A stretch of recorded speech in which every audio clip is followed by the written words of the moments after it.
السلام عليكم ورحمة الله. ازيكم حبايب قلبي؟ عاملين ايه؟ يا رب تكونوا بخير. النهاردة بقى جيت لكم بفيديو جديد وحاجة حلوة قوي هنعملها مع بعضنا. بسم الله ما شاء الله عليها. نعمل مع بعض كيكة. انا بقول عليها كيكة تايجر. بسم الله ما شاء الله، طالعة هشة وجميلة وما شاء الله عليها، حلوة قوي. ما شاء الله مكوناتها مظبوطة والسكر بتاعها مظبوط ما شاء الله عليها.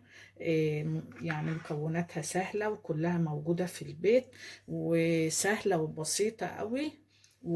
يعني حلوة للولاد. إن احنا في موسم المدارس داخل بقى، حاجة كده للأولاد.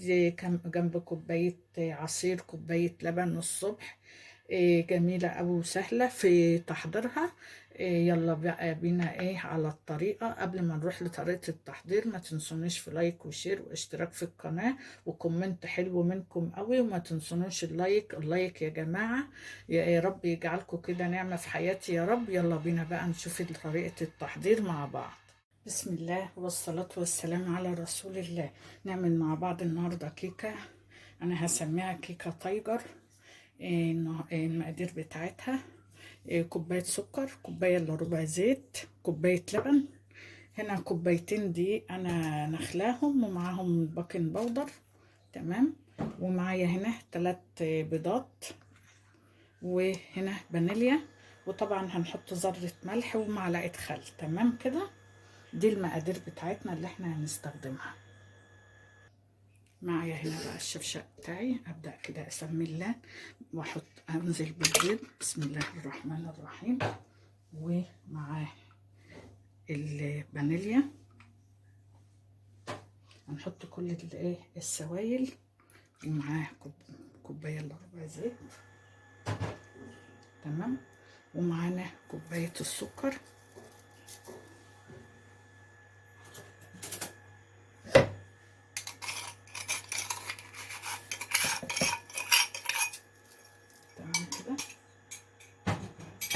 اضربهم بقى في الخلاط، اضربهم كويس وارجع لكم بيهم تاني.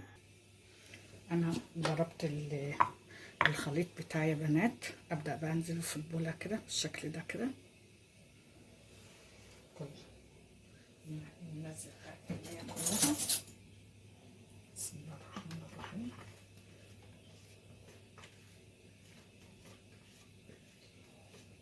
طبعا وانت شغاله كده تكون قايده الفرن بتاعك.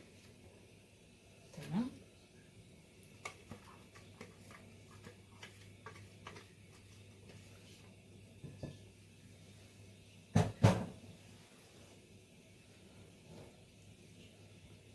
دي بقى الحاجات اللي هي السايله. معايا هنا الدقيق، هنزل عليه كيس البودر بالشكل ده، معاه ذرة ملح.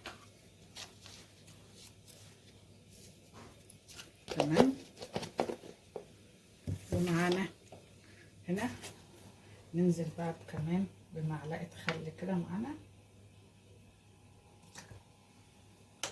تمام يا بنات. انا هنا هنخل الدقيق بتاعي. انا نخلته، هنخله كمان مرة كمان. تمام يا بنات. بسم الله الرحمن الرحيم.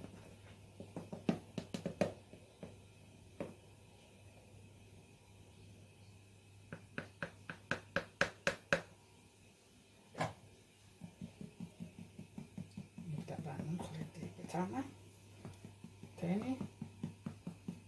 يعني دي تاني مرة ننخل فيها الدقيق كمان مرة. انا هنا نخلت الدقيق بتاعي. ابدأ بقى الف بيها الدقيق بقى انا هنزل بقى بكوبايه اللبن بتاعتي كده بالشكل ده، وابدا بقى اقلب بقى في الخليط في اتجاه واحد يا بنات طبعا. تمام.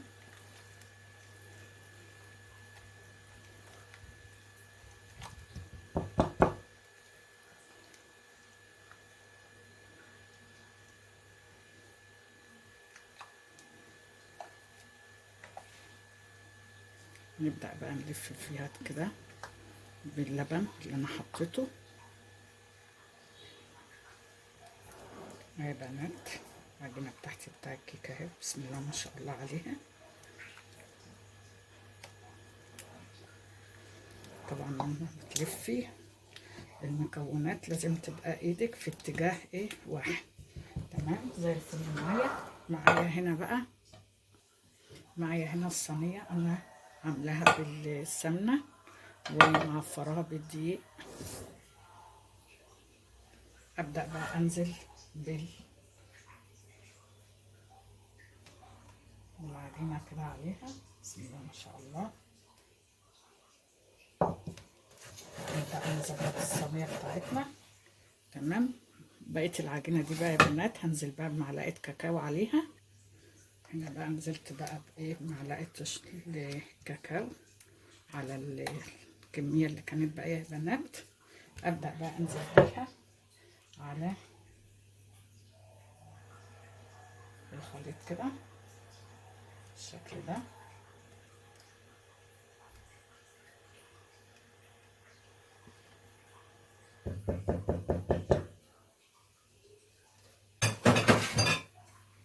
معايا هنا بقى الخله، ابدا بقى ايه اظبطها كده.